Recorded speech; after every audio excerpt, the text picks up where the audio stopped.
Welcome back students. Last class में हमने दो टाइप के जो स्फेरिकल मिरर्स होते हैं उस पर डिस्कशन कर लिया था। कैसे स्फेरिकल मिरर्स फॉर्म किए जाते हैं हम लोगों ने देखा था कि हम अगर एक थिन ग्लास शीट लेते हैं जो कि कर्व्ड है, पहले हमने प्लेन मिरर में उसको प्लेन शीट देखा था, इस बार ये स्फीयर का पार्ट है। तो अगर उसके एक साइड पे हम लोग पेंट कर देते हैं हाईली रिफ्लेक्टिव कोटिंग से, जैसे हमने सिल्वर और बाकी कंपाउंड्स के एलिमेंट्स के एग्जांपल्स लिए थे, अगर आप ऐसे कोटिंग कर देते हैं तो आपको जो दूसरी सरफेस है वो रिफ्लेक्टिंग सरफेस मिलेगी जिस पे लाइट पड़ने के बाद क्या होगी, रिफ्लेक्ट होगी। ये सारी चीजें देखी थी।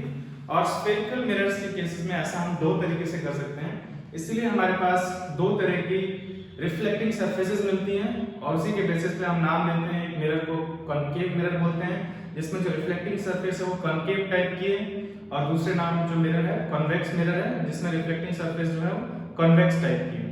नेक्स्ट आज जो हम देखने वाले हैं इंपॉर्टेंट पॉइंट कि आप एक कर्व सरफेस पे नॉर्मल कैसे ड्रॉ करेंगे। एक कर्व सरफेस पे उस पे आपको नॉर्मल ड्रॉ करना है, आप ऐसा कैसे करेंगे इस पे डिस्कशन करने वाले हैं। ये इंपॉर्टेंट इसलिए है क्योंकि अभी तक हमने देखा था कि हम लोग के पास जो सरफेसेस होती थी वो परफेक्टली फ्लैट होती थी या प्लेन सरफेसेस होती थी, और या हॉरिजॉन्टल, वर्टिकल, प्लेन या टिल्टेड सरफेसेस होती थी। तो उस पे नॉर्मल ड्रॉ करना इजी है, उस पे आपको 90 डिग्री का एंगल बनाना होता था, जो कि हमने प्लेन मिरर के केस में बहुत बार किया। लेकिन जब हम लोग refraction for spherical mirrors, reflection for spherical mirrors जब हम डिस्कस करने वाले हैं तो यहाँ पे हम रिफ्लेक्शन पढ़ने वाले हैं on curved surfaces. Curved surfaces के रिफ्लेक्शन के बारे में हम लोग बात करने वाले हैं। तो अगर हमको कर्व्ड सरफेसेस पे रिफ्लेक्शन समझना है तो इसके लिए हमको इंसिडेंट रेज ड्रॉ करनी होंगी, रिफ्लेक्टेड रेज ड्रॉ करनी होंगी, और अगर आपको इंसिडेंट रेज से रिफ्लेक्टेड रेज ड्रॉ करनी है तो आपको एंगल ऑफ इंसिडेंस फाइंड करना होगा, क्योंकि एंगल ऑफ इंसिडेंस जो है वो एंगल ऑफ रिफ्लेक्शन के इक्वल होता है, और एंगल ऑफ इंसिडेंस फाइंड करने के लिए आपको नॉर्मल ड्रॉ करना पड़ेगा। तो नॉर्मल मतलब आपको जिस पॉइंट ऑफ इंसिडेंस है वहां पे नॉर्मल ड्रॉ करना पड़ेगा, और सरफेस जो है वो कर्व टाइप की है। तो वहां पर आप नॉर्मल कैसे ड्रॉ करेंगे बेसिकली हम इसी पे डिस्कशन करने वाले हैं, तभी हम लाइट रेज का जो रिफ्लेक्टेड पाथ है वो ड्रॉ कर पाएंगे। तो नॉर्मल ड्रॉ कैसे किया जाएगा इस पे थोड़ा सा हम डिस्कशन करते हैं। हम इन दोनों सरफेसेस पे वापस आएंगे। मैं एक सिंपली पहले प्लेन सरफेस से शुरू कर रहा हूं। प्लेन के लिए हमारे पास एक प्लेन सरफेस, अगर आपको इस पे नॉर्मल ड्रॉ करना होता था तो जो पॉइंट ऑफ इंसिडेंस होता था उस पे परपेंडिकुलर लाइन ड्रॉ कर देते। तो मान लेते हैं ये हमारा पॉइंट ऑफ इंसिडेंस है जहां पर लाइट रे जो है वो इंसिडेंट होगा आगे। तो अगर मैं यहां पे परपेंडिकुलर ड्रॉ करता हूं तो ये हमारा नॉर्मल कहलाएगा, ये हमारा नॉर्मल कहलाएगा 90 डिग्री। लेकिन सपोज अब मेरे पास एक कर्व्ड सरफेस है, एक ऐसी सरफेस है जो कि प्लेन नहीं है जैसा कि यहां बना हुआ है, ये कर्व्ड सरफेस, और हमें इस पे नॉर्मल ड्रॉ करना है। इस पे किसी पॉइंट पे नॉर्मल ड्रॉ करना है, सपोज यहां नॉर्मल ड्रॉ करना है। तो यहां पे नॉर्मल ड्रॉ करने का जो तरीका होता है उसके लिए आपको क्या करना होगा, उस कर्व्ड सरफेस के उस पॉइंट पे एक लाइन ड्रॉ करनी होगी, एक स्पेशल लाइन जो कि जस्ट इस पॉइंट को टच कर रही है। इस लाइन को हम लोग टेंजेंट बोलते हैं, आपने मैथ से पढ़ा भी होगा, इसको हम लोग टेंजेंट बोलते हैं। मतलब आपको इस पॉइंट पे टेंजेंट ड्रॉ करना है इस तरीके से। ये जो लाइन है ये स्ट्रेट होनी चाहिए, आप स्केल यूज करेंगे, ये जो लाइन है ये टेंजेंट कहलाएगी। तो आपको क्या करना होगा, कर्व्ड सरफेस पे जो हमारा पॉइंट ऑफ इंसिडेंस है, ये क्या है, ये पॉइंट ऑफ इंसिडेंस है, point of incidence. Curved surfaces पे जो पॉइंट ऑफ इंसिडेंस है उस पे आपको नॉर्मल टेंजेंट ड्रॉ करना होगा, और एक बार आपने टेंजेंट ड्रॉ कर दिया है तो अब आप नॉर्मल ड्रॉ कर सकते हैं। अब आपने जब टेंजेंट ड्रॉ कर दिया है तो आपके पास जो एक स्ट्रेट लाइन है उस पे अगर आप एक परपेंडिकुलर ड्रॉ करते हैं at the point of incidence, यहां पर इस लाइन पे अगर आप एक परपेंडिकुलर ड्रॉ करते हैं तो वो इस पॉइंट पे नॉर्मल कहलाएगा। अगर आपने यहां पे 90 डिग्री का एक लाइन ड्रॉ किया है जो कि इस टेंजेंट के परपेंडिकुलर है तो ये नॉर्मल कहलाएगा, इसको हम लोग नॉर्मल बोलेंगे, जैसे कि ये भी था। तो ये तरीका है कर्व्ड सरफेसेस पे नॉर्मल ड्रॉ करने का। एक और बार देखते हैं, एक और पॉइंट पे देखते हैं। सपोज हमारे पास ऐसा करते हैं, मिरर के केस टाइप का देखते हैं, जैसे हमारे पास एक मिरर का स्फेरिकल सरफेस ही है, और सपोज एक ऐसी कंडीशन आती है जहां पर हमें इस पॉइंट पे कहीं नॉर्मल ड्रॉ करना होगा, इस पॉइंट पे कहीं नॉर्मल ड्रॉ करना होगा। तो हम कैसे नॉर्मल ड्रॉ करेंगे, सबसे पहले आपको उस पॉइंट पे टेंजेंट ड्रॉ करना होगा। तो टेंजेंट ड्रॉ करते हैं, ये हमारा टेंजेंट हो जाएगा जो कि जस्ट इसी पॉइंट पे टच करके जाएगा इस कर्व को, इसको हम लोग टेंजेंट बोलते हैं। मैं अज्यूम करके चल रहा हूं आप टेंजेंट के बारे में जानते हैं। अब इस पॉइंट पे अगर हम एक परपेंडिकुलर ड्रॉ करते हैं, इस पॉइंट पे हमें नॉर्मल जो ड्रॉ करना है बेसिकली वो इस पॉइंट पे इस कर्व का परपेंडिकुलर ही होगा। वो कैसे ड्रॉ किया जाएगा, आपको इस टेंजेंट पे 90 डिग्री का एंगल ड्रॉ करना है, वो इजी होगा। लाइन पे 90 डिग्री का एंगल ड्रॉ करना इजी है। तो अगर हम लोग इसको ड्रॉ करते हैं एक्यूरेटली तो ये कुछ ऐसा दिखाई देगा और ये एंगल कितना होगा, 90 होगा। इस तरीके से हम लोग नॉर्मल ड्रॉ करेंगे ऑन दी कर्व्ड सरफेसेस। तो रिफ्लेक्शन एट कर्व्ड सरफेस या रिफ्लेक्शन थ्रू स्फेरिकल मिरर समझने के लिए, स्टार्टिंग में समझने के लिए ये पॉइंट आपको पता होना चाहिए। बाद में हम कुछ स्पेशल रूल्स को यूज करके भी लाइट को रिफ्लेक्ट करा सकते हैं डायरेक्टली, हर बार आपको ऐसा नहीं करना पड़ेगा। तो फिलहाल आपको ये पता होना चाहिए कि कोई भी कर्व्ड सरफेस है उसके किसी पर्टिकुलर पॉइंट पे नॉर्मल कैसे ड्रॉ किया जाता है। एक और चीज, इसको करने का एक और शॉर्टकट तरीका है। वो तरीका क्या है देखते हैं। ये हम लोग जो तरीका देखने वाले हैं वो असल में हम लोग सर्कल्स की प्रॉपर्टी यूज करने वाले हैं। सर्कल्स पे जो टेंजेंट्स बनते हैं उनकी प्रॉपर्टी यूज करने वाले हैं, और वो क्या है ये देखते हैं। सपोज अगर हमारे पास एक सर्कल है, हमारे पास एक सर्कल है, और अगर आप इस पे कोई एक पॉइंट लेते हैं, जैसे कि मान लेते हैं हमने ये पॉइंट लिया और आप इस पे एक टेंजेंट ड्रॉ करते हैं, तो इस पे टेंजेंट ड्रॉ करता हूं, ये हमारा टेंजेंट है जो इस पे एक ही पॉइंट पे टच करेगा इसको, ये हमारा क्या है, टेंजेंट है, टेंजेंट। अब मान लो अब आपने ये प्रॉपर्टी शायद पढ़ा हो, और अगर नहीं पढ़ा हो तो मैं एक बार यहाँ पे इसको क्लियर करता हूँ। अगर आप सेंटर ऑफ द सर्कल से, सेंटर ऑफ द सर्कल से इस पॉइंट पे सेंटर ऑफ द सर्कल को इस पॉइंट से ज्वाइन करते हैं, simply centre of the circle को क्या करते हैं, सिंपली इस पॉइंट से ज्वाइन करने वाली एक लाइन बनाते हैं, ये लाइन। तो ये ऑटोमेटिकली लाइन जो है वो इस पॉइंट पे जो टेंजेंट बना है उसके परपेंडिकुलर होगी, ऑटोमेटिकली ऐसा होगा। अगर आप, यह प्रूफ भी किया जा सकता है, आप मैथ्स में अगर आपने नहीं पढ़ा तो आप पढ़ेंगे, सर्कल्स में टेंजेंट की प्रॉपर्टी है कि आप सर्कल के किसी भी पॉइंट पे अगर आप टेंजेंट ड्रॉ करते हैं, किसी भी पॉइंट पे आप टेंजेंट ड्रॉ करते हैं और उसी पॉइंट को अगर आप सेंटर से ज्वाइन करने वाली लाइन बनाते हैं, उस पॉइंट को और सेंटर को ज्वाइन करने वाली अगर आप लाइन ड्रॉ करते हैं, तो ये लाइन जो है वो ऑटोमेटिकली टेंजेंट के परपेंडिकुलर होती है। ये लाइन ऑटोमेटिकली टेंजेंट के परपेंडिकुलर होगी, या हम बोल सकते हैं कि ये लाइन हमारा नॉर्मल होगा इस पॉइंट पे। ऑटोमेटिकली ये लाइन जो है वो हमारा इस पॉइंट पे क्या होगा, नॉर्मल होगा। क्योंकि नॉर्मल कैसे ड्रॉ करना है, कर्व्ड सरफेस पे आपको टेंजेंट बनाना है और उस पे परपेंडिकुलर बनाना है। क्योंकि ये लाइन जो है इस पे परपेंडिकुलर है, मतलब ये इस पॉइंट पे क्या है, नॉर्मल है।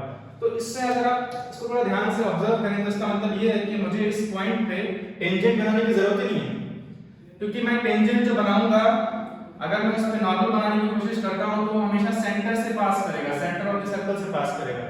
तो अच्छा होगा कि मैं क्या करूं, directly centre of the circle को इस पॉइंट से अगर ज्वाइन करता हूं तो ये ऑटोमेटिकली जो है हमारा नॉर्मल हो जाएगा, ये हमारा नॉर्मल ही होगा।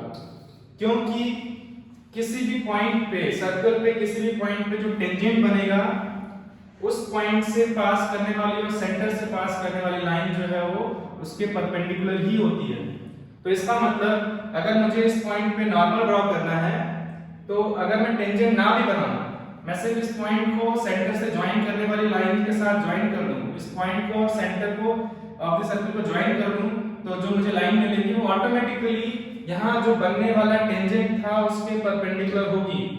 यानी कि मुझे टेंजेंट बनाने की जरूरत ही नहीं है, मुझे डायरेक्टली क्या मिल गया, नॉर्मल मिल गया। तो कहने का मतलब क्या है, अगर आपको एक कर्व्ड सरफेस, अच्छा एक चीज ध्यान रखेंगे, हमने यहाँ सर्कल की बात की है, ये चीज एक स्फेरिकल सरफेस के लिए भी वैलिड है। तो स्फेरिकल सरफेस के लिए जैसे कि हम स्फेरिकल मिरर्स की बात करेंगे, मान लो मुझसे कहा जाता है कि इस पॉइंट पे मुझे नॉर्मल ड्रॉ करना है, ये पॉइंट ऑफ इंसिडेंस है, इस पे एक लाइट रे आया है और मुझे यहाँ पे नॉर्मल ड्रॉ करना है। तो क्या करूंगा मैं, मुझे यहाँ पे टेंजेंट ड्रॉ करने की जरूरत नहीं है, क्योंकि मुझे पता है ये एक स्फीयर का पार्ट है, तो इसका कहीं सेंटर होगा, ये एक स्फीयर का पार्ट है तो स्फीयर ड्रॉ करते हैं, काफी बड़ा स्फीयर बनेगा यहाँ पे, ये स्फीयर होगा, इसका कहीं सेंटर होगा, यहाँ कहीं होगा, ये रहा हमारा सेंटर। आपको बस सेंटर फाइंड करना है। सेंटर को अगर आप इस पॉइंट से ज्वाइन कर देते हैं तो ऑटोमेटिकली ये जो लाइन है वो नॉर्मल होगी इस पॉइंट पे, ऑटोमेटिकली ये इस पॉइंट पे नॉर्मल होगी, ये ध्यान रखेंगे। तो इसका यूज क्या है वो देखते हैं।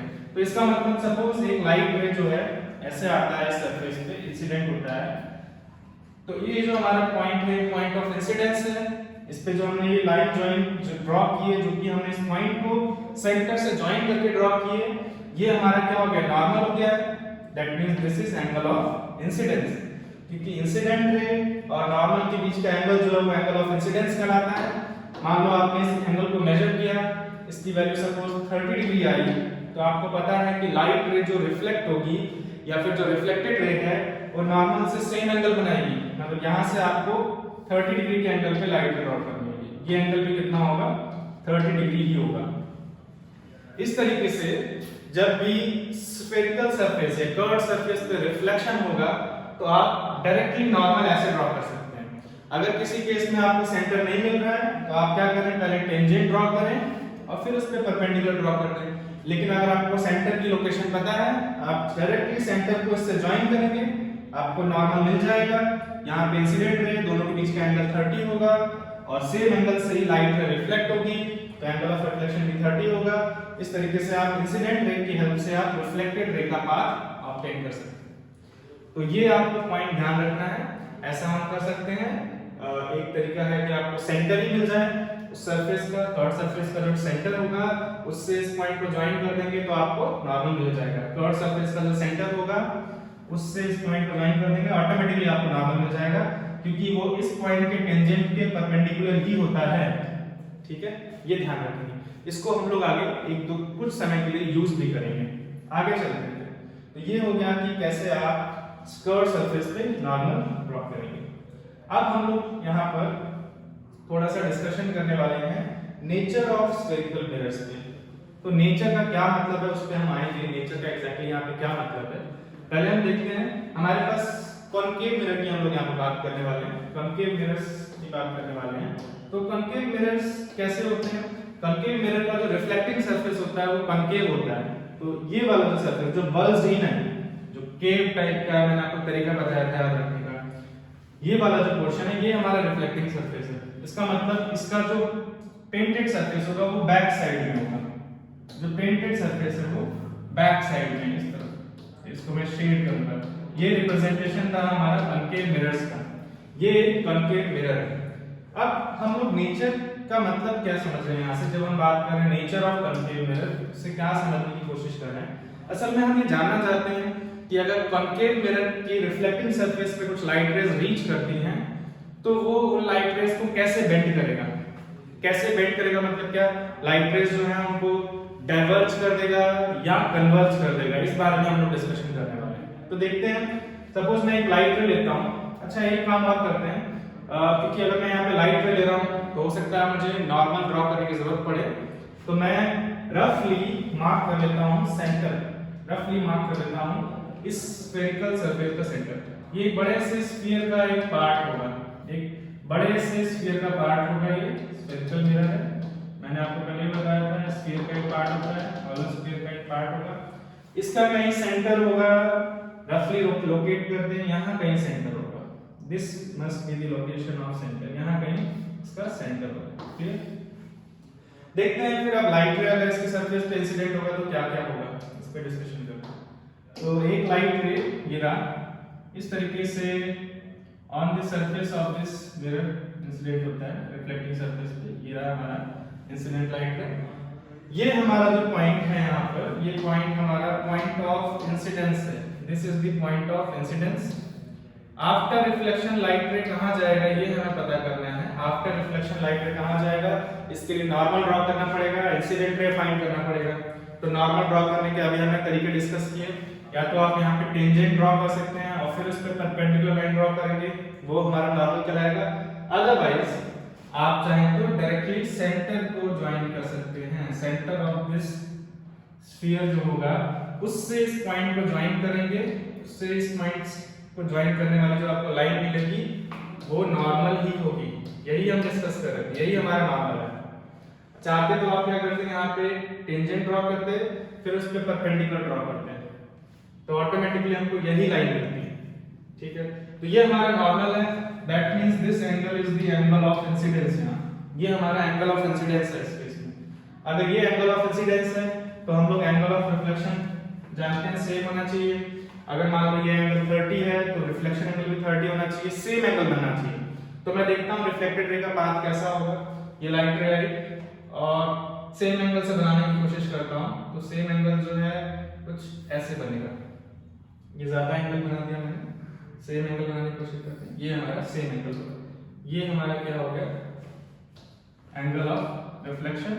लाइट रे ऐसे है तो रिफ्लेक्ट होकर कैसे जाएगा, लॉज ऑफ रिफ्लेक्शन के अकॉर्डिंगली लाइट का रिफ्लेक्शन होगा, वही हम लोग यहाँ पर यूज कर रहे हैं। ये हमारी इंसिडेंट रे थी, इंसिडेंट रे, और ये जो रे है ये कैसी है रिफ्लेक्टेड रे, इसको यहाँ लिख देता हूँ रिफ्लेक्टेड। तो ये हमारी पहली इंसिडेंट रे थी। एक और लाइट रे देखते हैं क्या होता है। सपोज मैं एक लाइट रे और लेता हूँ इस तरीके से, ये रही एक लाइट रे, सरफेस पे इंसिडेंट हुई है रिफ्लेक्टिंग सरफेस पे।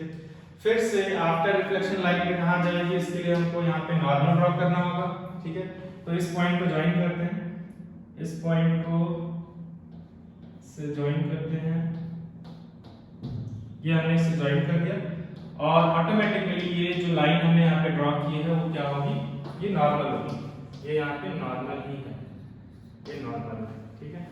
तो ये हमारे क्या है इंसिडेंट रे है, इंसिडेंट रे, इंसिडेंट रे। और इस पॉइंट को हमने सेंटर से ज्वाइन किया है तो ये हमारा नॉर्मल हो गया। तो ये वाला जो एंगल होगा, ये एंगल जो होगा वो हमारा एंगल ऑफ इंसिडेंस है।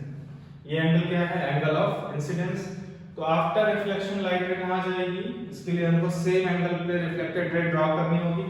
तो सेम एंगल ड्रॉ करने की कोशिश करते हैं यहाँ पे। अगर हम सेम एंगल ड्रॉ करते हैं तो ये रही हमारी, ये हमारी रिफ्लेक्टेड रे होगी और ये हमारा जो एंगल होगा एंगल ऑफ रिफ्लेक्शन, ठीक है। ये हमारे रिफ्लेक्टेड रे है, ये एंगल ऑफ रिफ्लेक्शन है। तो हम अगर यहाँ ध्यान से देखें, ये हमारी फर्स्ट इंसिडेंट रे है और ये सेकंड इंसिडेंट रे है। ये फर्स्ट इंसिडेंट रे की हमारी रिफ्लेक्टेड रे है और ये फर्स्ट सेकंड इंसिडेंट रे की सेकंड रिफ्लेक्टेड रे। तो आप अगर यहाँ पे नोटिस करें कॉन्केव मिरर में क्या हो रहा है, जो लाइट रेज इससे इंसिडेंट हो रही हैं, आफ्टर इंसिडेंट से लाइट रेज आपस में कन्वर्ज हो रही है, मीट कर एक दूसरे की तरफ लाइट रेज आ रही है। ये लाइट रेज को ऐसे बेंड कर रहा है कि एक दूसरे की तरफ कन्वर्ज हो रही है, दूर दूर ना जाके एक दूसरे की तरफ कन्वर्ज कर रहा है लाइट रेज को। कॉन्केव मिरर में जब लाइट रेज पड़ रही हैं तो ये मीट कर रही हैं, इनसाइड की तरफ आ रही हैं, आउटसाइड की तरफ नहीं जा रही हैं। इसको बोलते हैं हम लोग लाइट रेज जो है वो कन्वर्ज हो रही है। इसीलिए कॉन्केव मिरर जो है इसको हम लोग एक और नाम से जानते हैं, इसको हम लोग बोलते हैं कन्वर्जिंग मिरर। इसीलिए इस मिरर को हम लोग कन्वर्जिंग मिरर भी बोलते हैं। कन्वर्जिंग मिरर का क्या मतलब है, जो जब इस मिरर पे लाइट रेज इंसिडेंट होंगी तो आफ्टर रिफ्लेक्शन ये कन्वर्ज होंगी लाइट रेज। आप कितनी भी लाइट रेज ड्रॉ करेंगे इस तरीके से आप फाइंड करेंगे लाइट रेज हर बार कन्वर्ज हो गई। एक और मैं यहाँ पे ड्रॉ करता हूँ, एक बार यहाँ पे ड्रॉ करता हूँ लाइट रे। सपोज एक लाइट रे इस तरीके से आ रही है, ये मैंने ड्रॉ किया यहाँ पे एक लाइट रे। थोड़ा सा मिक्स हो जाएगा डायग्राम, मेरे ख्याल से चीजें आपको क्लियर हो गई हैं। तो सिर्फ एक एग्जांपल और देने के लिए मैं यहाँ पे ड्रॉ कर रहा हूँ। ये लाइट रे है, ये हमारी इंसिडेंट रे है। आपको अगर रिफ्लेक्टेड रे चाहिए तो हमें नॉर्मल ड्रॉ करना पड़ेगा। तो हम सेंटर को इससे ज्वाइन करेंगे, ये हमारा नॉर्मल होगा, ये लाइन हमारा नॉर्मल होगा। और अगर ये लाइन नॉर्मल है तो this is the angle of incidence. Incident ray and normal के बीच का एंगल जो होता है वो एंगल ऑफ इंसिडेंस होता है। तो आफ्टर रिफ्लेक्शन अगर लाइट रे का हम लोग पाथ ड्रॉ करना चाहें तो आफ्टर रिफ्लेक्शन सेम एंगल से लाइट रे जाएगी, यानी ये रहा वो सेम एंगल। सेम एंगल मतलब जितना एंगल यहाँ बनेगा उतना ही एंगल ऑफ रिफ्लेक्शन ये भी होगा। और फिर से देखा आपने लाइट रेज फिर से कन्वर्ज ही हो रही है, दूर नहीं जाएगी, डाइवर्ज नहीं हो रही है। तो यानी कि लाइट रेज को हमेशा क्या करेगा, मिरर जो है वो कन्वर्ज करेगा।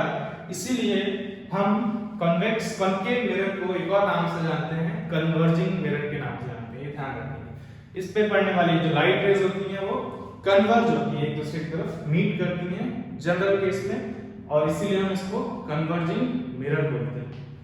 आगे चलते हैं। तो जब हम नेचर की बात कर रहे थे, एक्चुअल में हम इसी बात पे डिस्कशन कर रहे थे कि इस पे पड़ने वाली लाइट रेज क्या आपस से मीट करेंगी कि नहीं करेंगी, क्या ये डाइवर्ज हो जाएंगी, एक दूसरे से दूर जाएंगी, कि लाइट रेज को अंदर की तरफ सेंटर की तरफ लाने की कोशिश करेगा मिरर के।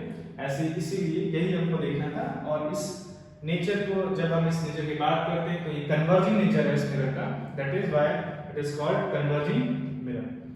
नेक्स्ट देखते हैं कॉन्केव मिरर में क्या नेचर देखने को मिलेगा आपको। तो सबसे पहले कॉन्केव मिरर जो था उसमें हम क्या करते थे, कॉन्केव मिरर में जो कॉन्वेक्स मिरर में जो रिफ्लेक्टिंग सरफेस होती है, कॉन्वेक्स मिरर जो होता है उसकी रिफ्लेक्टिंग सरफेस कॉन्वेक्स टाइप की होती है, यानी बल्ज्ड आउटवर्ड्स, यानी कि ये वाली सरफेस जो है वो कॉन्वेक्स है और ये हमारी रिफ्लेक्टिंग सरफेस होगी। दैट मींस जो दूसरी वाली सरफेस है ये हमारी पेंटेड सरफेस थी, ये वाली जिसको हम शेडेड दिखाएंगे इस तरीके से। अब हमारे पास ये कौन सा मिरर है, कॉन्वेक्स मिरर है।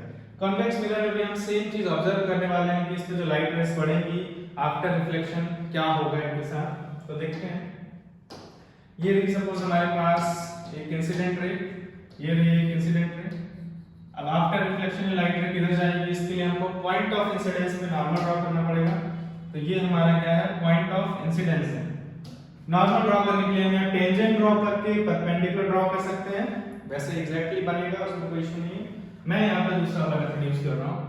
ये एक स्फीयर का पार्ट है, ये भी एक स्फीयर का पार्ट है, तो इसका कहीं सेंटर होगा, तो रफली हम लोग सेंटर लोकेट करने की कोशिश करते हैं।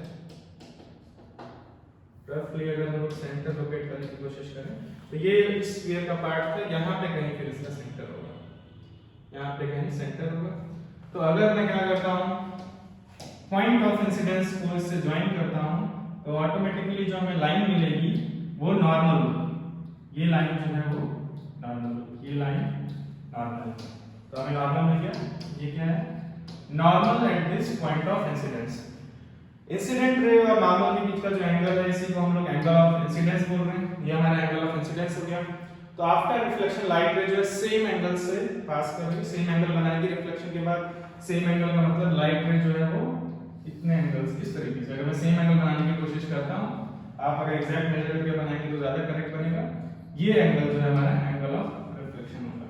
ये हमारी इंसिडेंट रे थी, ये इंसिडेंट रे थी इस पर्टिकुलर पॉइंट पे, और जो दूसरी वाली रे है ये हमारी रिफ्लेक्टेड रे है, ये रिफ्लेक्टेड रे। तो यहां से हमको क्या दिखाई दिया, यहां हमें ये दिख रहा है कि जो इंसिडेंट रे है वो आफ्टर रिफ्लेक्शन इस डायरेक्शन में जा रही है। अगर हम उसको कंपेयर करें कॉन्केव मिरर से तो उसका जो डायरेक्शन था आफ्टर रिफ्लेक्शन वो इनवर्स था। तो देखते हैं एक और लाइट रे लेते हैं हम लोग, एक और लाइट रे लेते हैं। सपोज ये एक लाइट रे है जो कि फिर से इस सरफेस पे इंसिडेंट हो रहा है और हमें इंसिडेंस पॉइंट ऑफ इंसिडेंस मिल गया है। पॉइंट ऑफ इंसिडेंस को अगर मैं सेंटर ऑफ दिस स्फीयर से ज्वाइन करता हूं, अगर मैं इन दोनों पॉइंट्स को ज्वाइन करता हूं तो हमें जो लाइन मिलेगी इसी को हम लोग क्या कहते हैं, नॉर्मल कहते हैं। यानी हमको यहाँ पे क्या मिल गया, नॉर्मल मिल गया। अब देखते हैं एंगल ऑफ जो इंसिडेंट रे है और नॉर्मल रे है उसके बीच का जो एंगल होगा, यानी कि ये वाला एंगल, इसी को हम लोग एंगल ऑफ इंसिडेंस बोल रहे हैं। यहाँ पे डिफरेंट एंगल हो सकता है, आई सेम लिख दिया बट डिफरेंट एंगल हो सकता है। तो ये I angle after reflection light ray किधर जाएगा ये देखते हैं।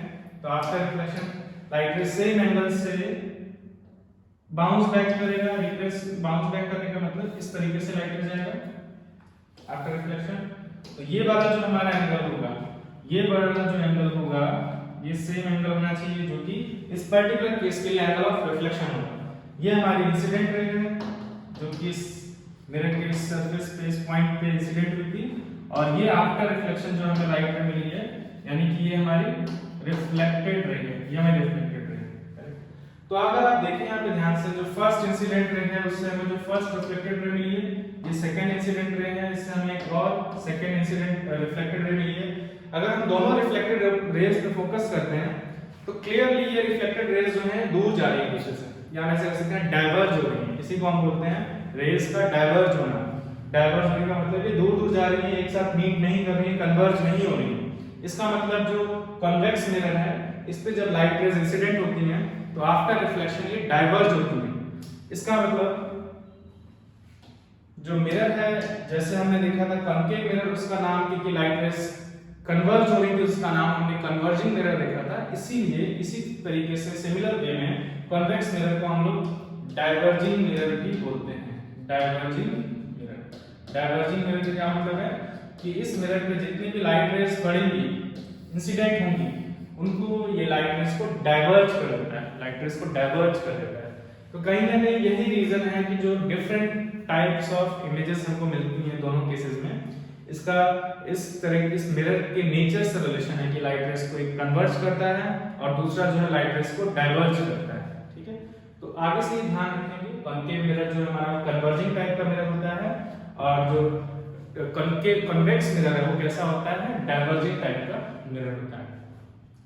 आगे हमें जो देखना है, नेक्स्ट देखना है, आगे हम लोग को इमेज फॉर्मेशन पे वर्क करना है। मतलब कि ऑब्जेक्ट जो है वो मिरर से कुछ पर्टिकुलर डिस्टेंस पे रखा हुआ है, तो उससे इमेज कितना डिस्टेंस से बनेगा, इमेज क्या मैग्नीफाइड होगा, क्या डिमिनिश्ड होगा, इस तरह की चीजें हमको देखनी है।